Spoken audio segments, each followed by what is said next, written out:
Bendiciones, mis queridos hermanos. Les saludo a todos en el nombre de Jesús. Yo doy gracias a Dios por más una oportunidad que el Señor nos dio para que juntos estemos meditando dentro de su palabra. Antes de comenzar, yo quiero invitarnos a orar para entregar ese tiempo en la mano del Señor. Que sea el Señor que guíe ese momento para que su nombre sea glorificado. Oremos en el nombre de Jesús. Señor nuestro Dios, nuestro Padre, alabado sea tu nombre para siempre, Señor. Te agradecemos por todo lo que tú has hecho en nuestras vidas. Señor Dios, en tus manos entregamos el tiempo, Señor.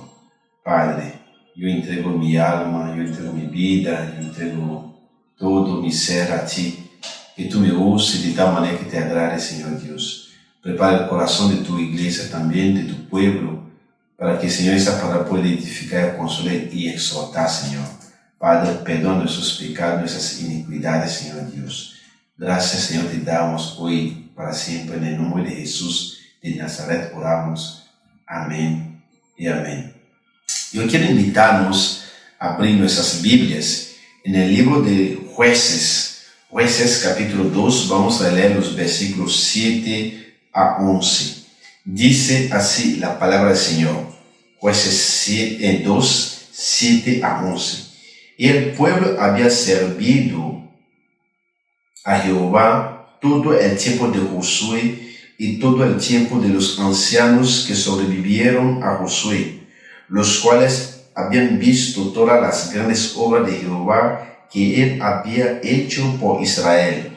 Pero murió Josué, hijo de Nun, siervo de Jehová, siendo de 110 años, y le sepultaron en su heredad en Timnat-Serea, en el monte de Efraín, al norte del monte de Gaas. Y toda aquella generación también fue reunida a sus padres. Y se levantó después de ellos otra generación que no conocía a Jehová ni la obra que él había hecho por Israel. Después los hijos de Israel hicieron lo malo ante los ojos de Jehová y sirvieron a los Baales. Yo quiero, queridos hermanos, que usted haga la pregunta al hermano que está sentado a tu lado. Pregúntale, ¿en qué sillas tú estás sentado? Yo pienso que esa pregunta puede ser una pregunta tonta, que no tenga sentido, pero yo pienso que al final de la predicación yo voy a repetir la pregunta y tal vez en ese momento cada uno de nosotros podemos entender por qué la pregunta, ¿en qué silla tú estás sentado? Aquí yo tengo 3 sillas, ¿ok? Aquí delante de mí para hacer la ilustración de la predicación de hoy, ¿ok? Yo creo que es un hecho común que todos nosotros sabemos. Los últimos años, sobre todo en la última década, los acontecimientos tristes de Europa, yo digo de los acontecimientos tristes de Europa, es la expresión de que he escuchado el postcristianismo. Postcristianismo, el hecho de que el cristianismo sea algo del pasado. En Europa, el continente que ha sido un gran propulsor del Evangelio después de los tiempos bíblicos. Yo creo que Europa ha sido el continente que Dios ha usado por medio de grandes hombres como la familia Wesley, John Stott y entre otros, que Dios, Charles Spurgeon, por ejemplo, grandes hombres de Dios que Dios ha usado para predicar la palabra del Señor y por medio de los cuales el Evangelio ha alcanzado a las naciones, ¿okay? Pero es el postcristianismo que se dice en Europa, es el hecho triste de que Europa, como lo saben, Europa, las personas no quieren más saber nada de Dios, no quieren más saber nada de la casa del Señor, no quieren más saber de iglesia, de comunión con Dios. los números de cristianos cada vez más están reduciendo, dando lugar al materialismo. En Europa lo que más acontece tristemente es que los templos de las iglesias se están cerrando las puertas, y para piorar las cosas es que esos templos que eran usados para hacer grandes obras de Dios, donde la iglesia de Cristo se reunía, esos templos hoy dan lugar a mezquita de los musulmanes, está dando lugar para las discotecas, museos. Los templos cerraron, y cada vez menos personas se convierten al cristianismo en Europa. Es un hecho muy triste, hasta que yo escuché un pastor diciendo de que es necesario que vayamos a evangelizar Europa, hacer misión en Europa. Es una situación triste de cómo una nación, un continente que ha sido grande así en la obra del Señor, hoy se transforma en una nación que necesita de ser evangelizado en un campo misionario. Ese hecho triste de Europa no se queda ahí nada más. Tal vez puedo decir que es un hecho que es casi mundial, que es un hecho que está llegando en casi todos los continentes del mundo. Podemos percibirlo, por ejemplo, en América, por ejemplo, en Estados Unidos. También hechos como algunos relatos lo demuestran. También como los templos cierran cada día en Estados Unidos. Y es muy triste ver esas situaciones. Y yo quiero hacerle esa pregunta. ¿Usted se ha imaginado, por ejemplo, mi querido hermano, usted es cristiano, mas usted imagínese, por ejemplo, que un día su nieto sea un servidor de Satanás? ¿Cómo usted se colocaría?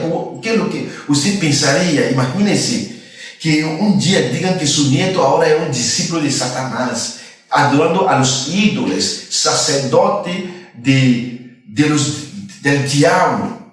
Yo creo que es un hecho que nadie de nosotros lo espera que acontezca en su vida, en su familia.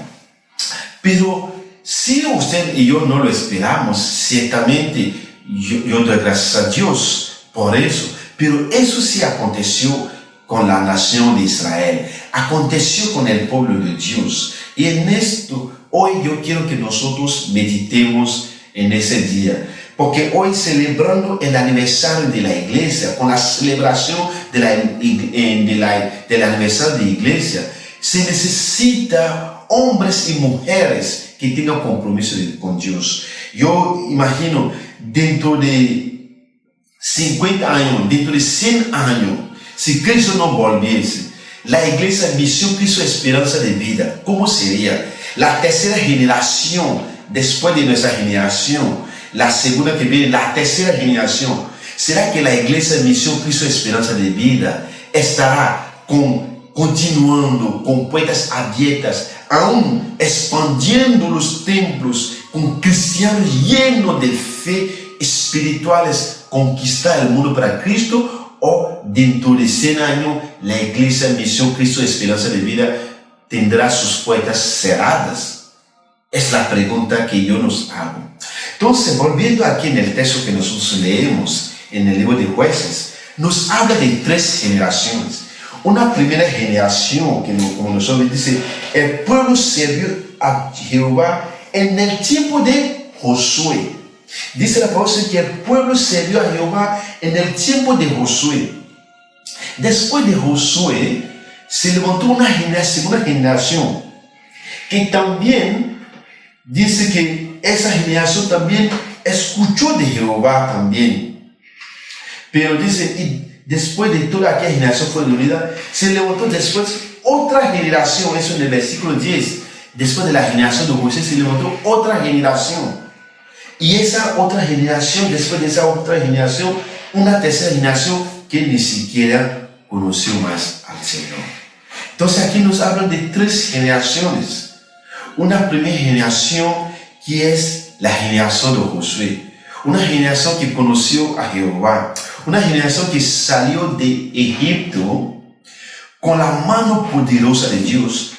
Vio los grandes hechos que el Señor ha hecho. Abriendo el mar rojo, comiendo con el maná, tomando el agua que Dios forneció para ellos. Ellos tuvieron un encuentro con Dios, experiencia especial con el Señor. Pero se levantó una segunda generación que escuchó de lo que el Señor ha hecho. Esa segunda generación que nació en el desierto, que entró en la tierra prometida. Ellos escuchan de sus papás, de sus padres, lo que Jehová ha hecho por ellos. Y la tercera generación que nació en la tierra prometida, esa tercera generación se apartó. La tercera generación que nació donde la bendición estaba, donde la promesa hecha estaba, esa tercera generación se apartó del Señor. ¿Cómo eso es posible? Entonces vamos con la silla que tenemos, ilustrar las 3 generaciones. Aquí vamos a considerar, aquí donde está mi mano, esa primera silla, la generación de Josué. Esa generación que conoció a Jehová, que tuvo un encuentro con Jehová. Vamos a llamar esa generación aquí, la generación de compromiso. Generación de gente con compromiso con el Señor. Generación de personas que buscan la fase de Dios.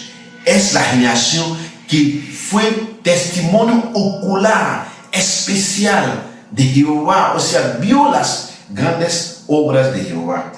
Esa aquí en el medio, la segunda generación. Esa segunda generación no tuvo experiencia con Dios. Esa segunda generación escuchó lo que Jehová ha hecho con esa primera. Ellos oyeron lo que Jehová ha hecho con esa primera generación.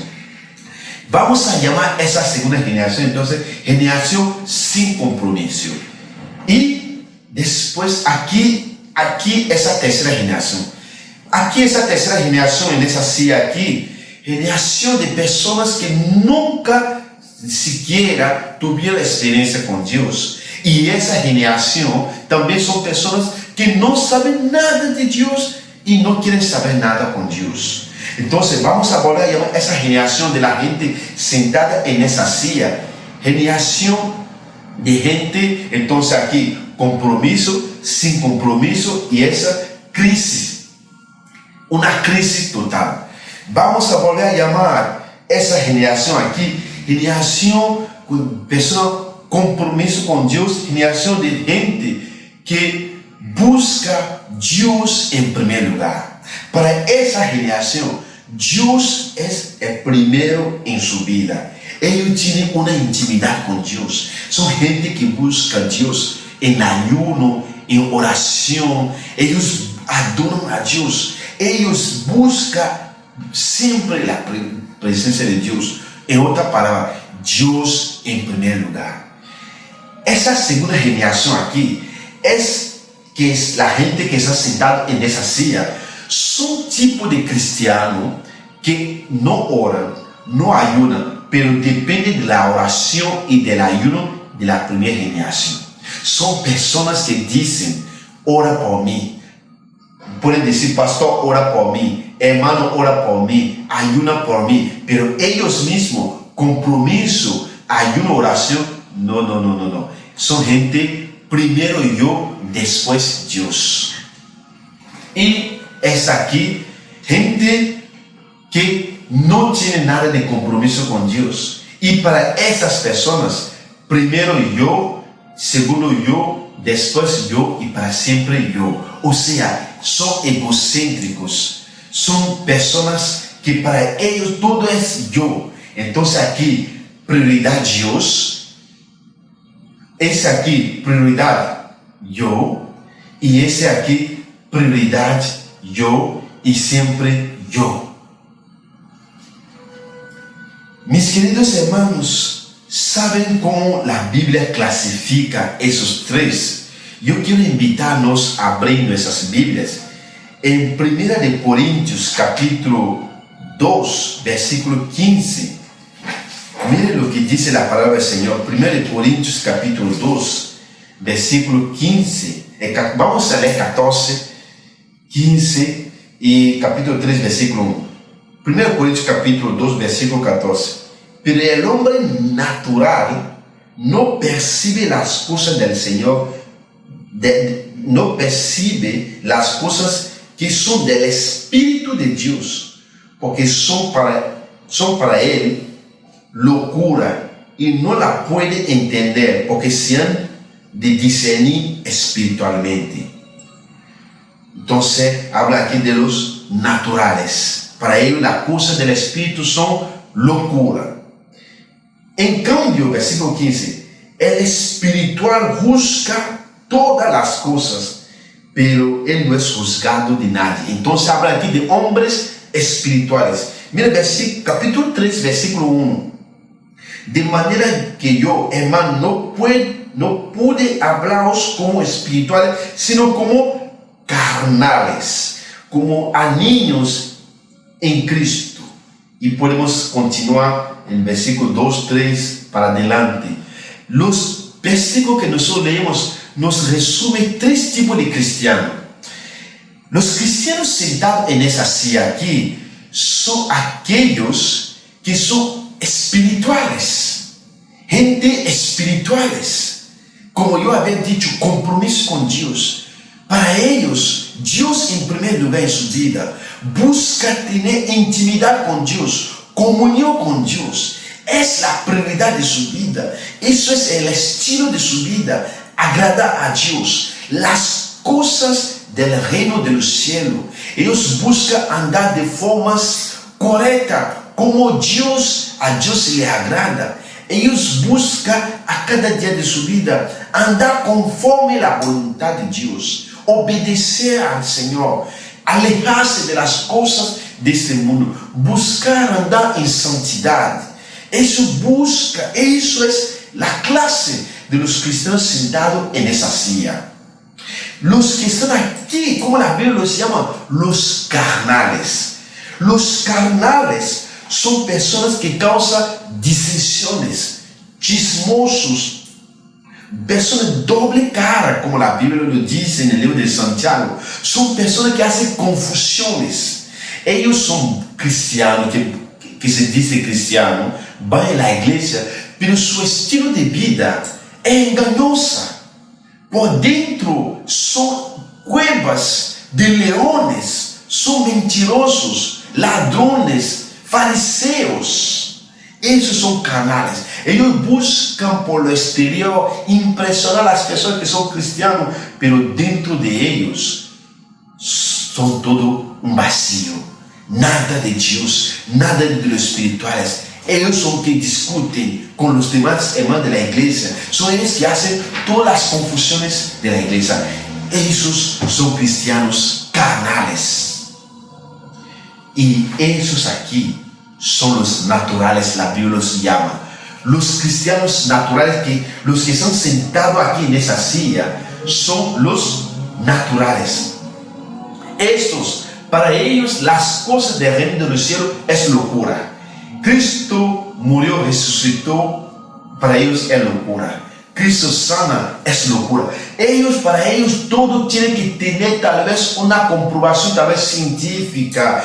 Ellos quieren usar su razón, su conocimiento humano para poder interpretar las cosas bíblicas, las cosas del reino de los cielos. Ellos no andan por la fe. Para ellos todo es natural. Para ellos todo tiene que ser en base de explicaciones de la naturaleza. Entonces esos aquí son totalmente más que lejos de la presencia de Dios. ¿En qué silla tú estás sentado, mi hermano? ¿Silla de los espirituales o de los carnales o de los naturales? ¿En qué silla tú estás sentado, mi hermano? ¿Sabe cómo la Biblia llama a esas personas?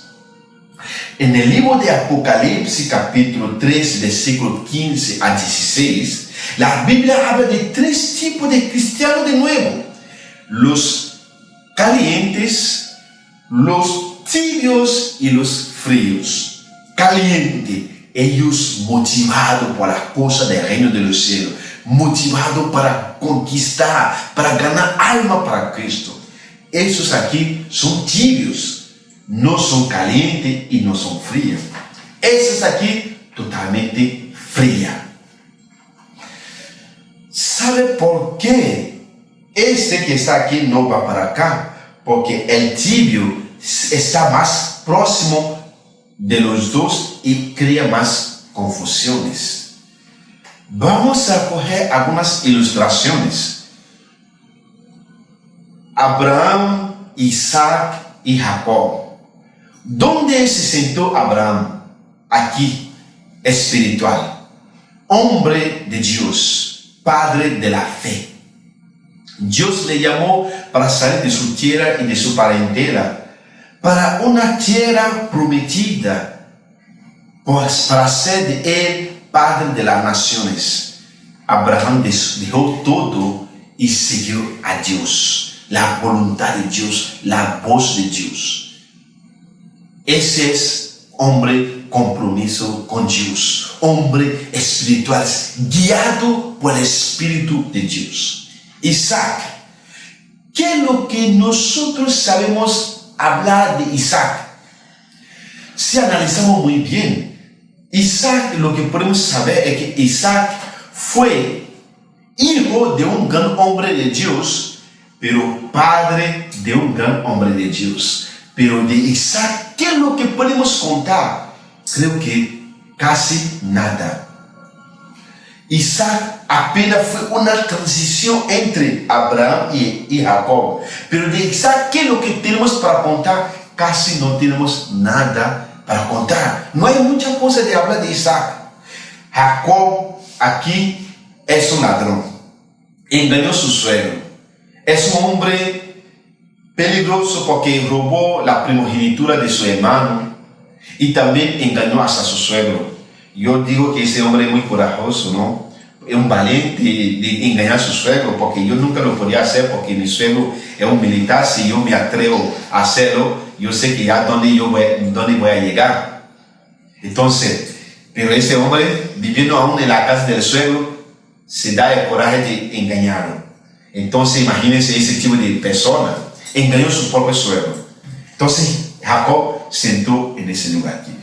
Vamos también a otra ilustración. David, Salomón y Roboam. ¿Dónde sentó David? David aquí. Hombre conforme al corazón de Dios.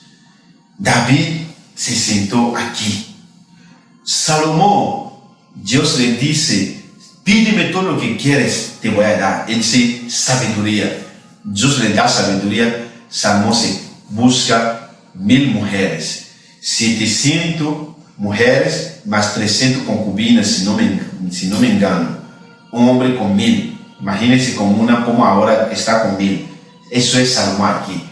Roboam, hijo de Salomón, después de la muerte de su padre, le dicen, los ancianos dicen: miren, alivia nuestra carga y te vamos a servir como servimos a tu papá Salomón.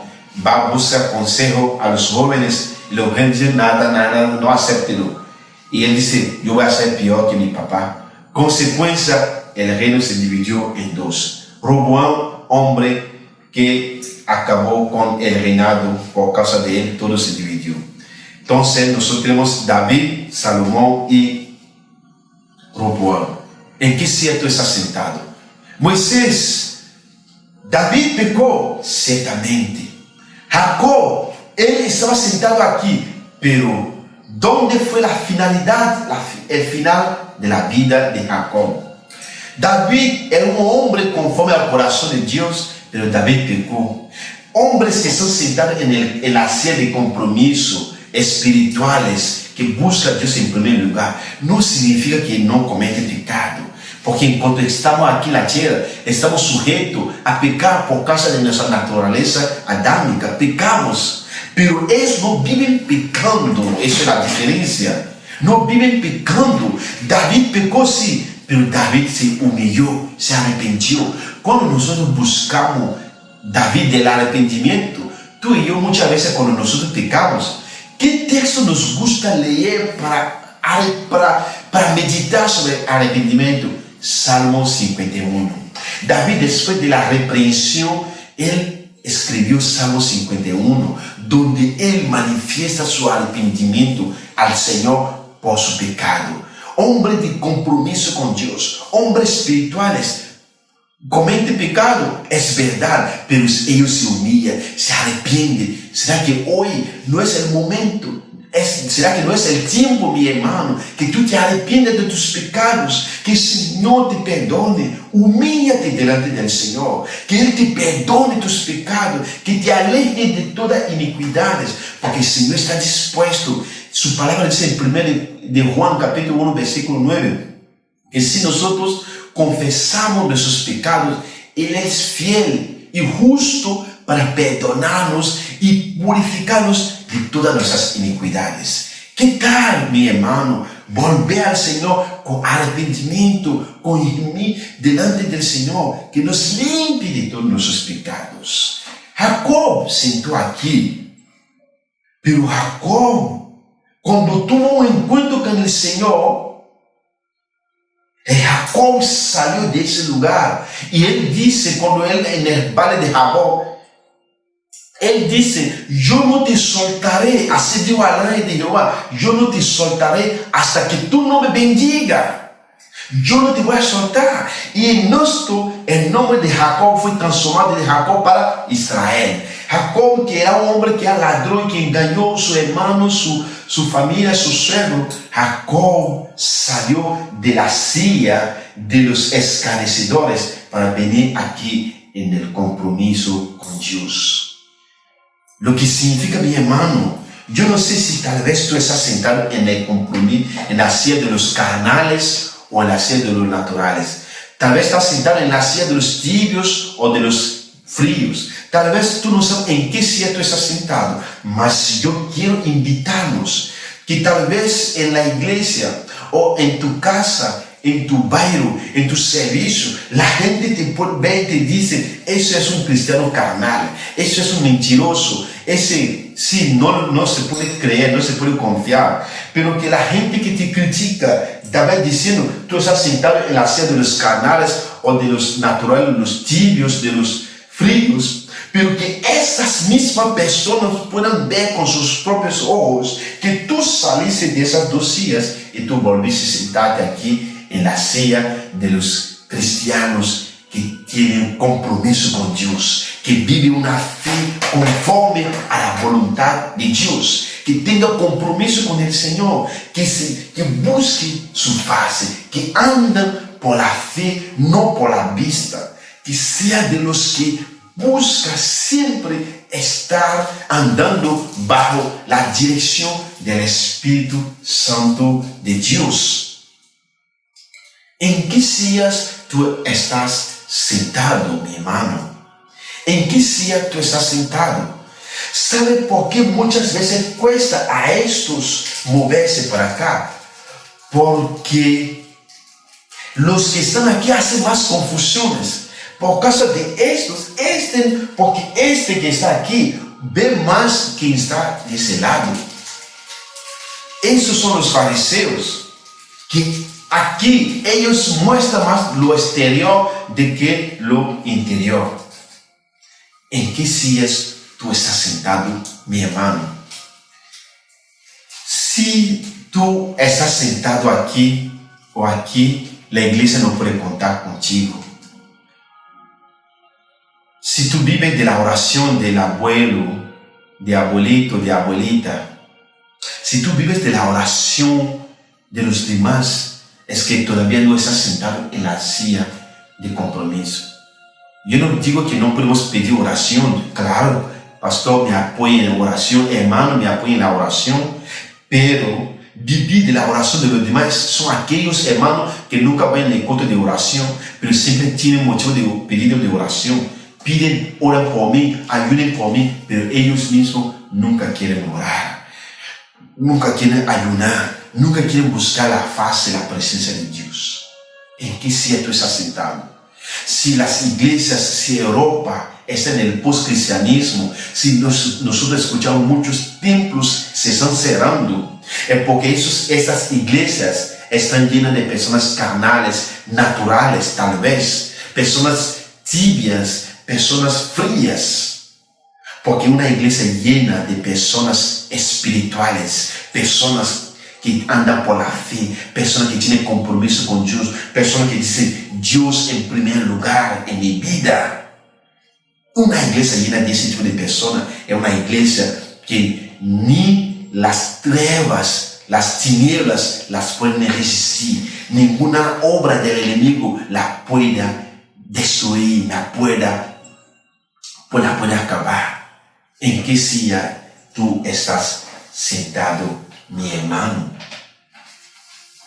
La palabra del Señor, para terminar, yo voy a leer el libro de Salmo capítulo 1, versículo 1. Bienaventurado el varón que no anduvo en consejo de los malos, ni anduvo en camino de pecadores, ni en silla de escarnecedores se ha sentado. Varón bienaventurado aquel que no se ha sentado en la silla de los escarnecedores. ¿En qué silla tú estás sentado? Yo quiero dejar esa reflexión. Mi gran deseo es que tú y yo salgamos de la silla de los tibios, de los fríos, de la silla de los carnales, de los naturales, y que todos sentémonos en la silla de los espirituales. Que Dios nos bendiga, que Dios nos ayude para que en el tiempo de Cristo, cuando Cristo vuelva y nos encuentre tú y yo sentado en la silla de los espirituales. Voy a orar. Señor, gracias por todo lo que tú has hecho en nuestras vidas. Señor, ¿en qué silla estamos sentados? Eso es la reflexión que tú trajo para nuestros corazones. Papá, somos pecadores. Ayúdanos para que nosotros nos sintamos en la silla de gente con compromiso contigo, espirituales. Que cuando Cristo vuelva o cuando tú nos llames, nos encuentres sentados en el compromiso contigo. Padre, tu nombre sea glorificado. Bendice nuestra casa, bendice nuestra familia. Toda gloria y honra sea dada para ti para siempre. En el poderoso nombre de Jesús oramos. Amén y amén. Que Dios bendiga tu casa, que Dios bendiga tu familia y felicidades a todos en el nombre de Jesús. Amén y amén y amén.